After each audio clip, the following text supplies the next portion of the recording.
લો બોલો.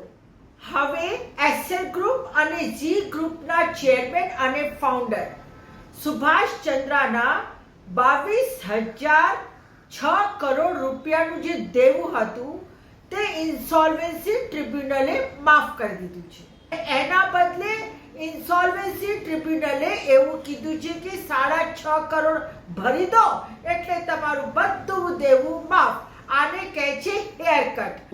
આટલો મોંઘો હેરકટ કોઈ હોઈ શકે છે?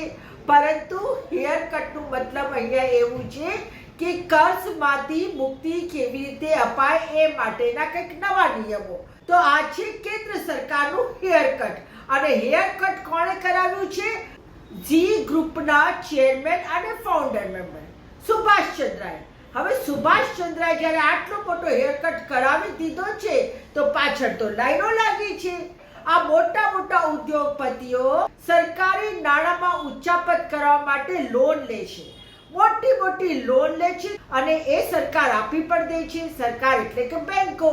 અને આ બેંકોમાં કોના પૈસા જમા હોય છે?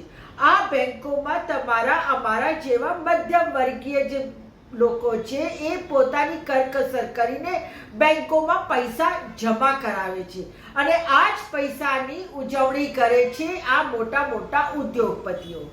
એક બાજુ તમે જોઈ શકો છો કે આટલી મોટી લોન માફ થઈ ગઈ 6.5 કરોડમાં, અને બીજી બાજુ જો કોઈ ખેડૂત હોય અને તેને બેંકમાંથી લોન લીધી હોય અને જો તેનું પાક નુકસાનીમાં જાય અને લોનની ભરપાઈ ન કરી શકે તો બેંકોના જે રિકવરી એજન્ટોના ગુંડાઓ છે એ ખેડૂતને એટલી હદે હેરાન કરી દે છે કે છેવટે એ આત્મહત્યા સુધી કરી જાય છે. સેંકડો અને હજારોમાં આંકડાઓ છે કે જ્યાં ખેડૂતોએ આત્મહત્યા કરી છે. જો નાના મોટા જે વેપારીઓ છે જો એમણે કોઈ બેંકમાંથી લોન લીધી હોય અને જો એમનો વેપાર ધંધો સફળ ના થાય તો પછી એમને લોન ચૂકવવાના ફાંફા પડી જાય છે. આપણે એવા પણ સમાચારો સાંભળ્યા છે કે લોનની ભીસના કારણે આખા પરિવારે આત્મહત્યા કરી દીધી છે.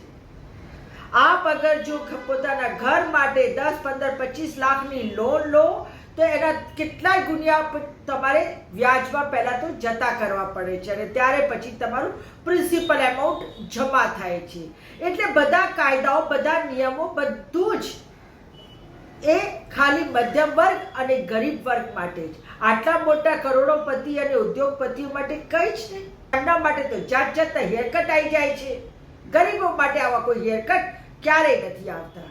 કડવું છે પણ સાચું છે.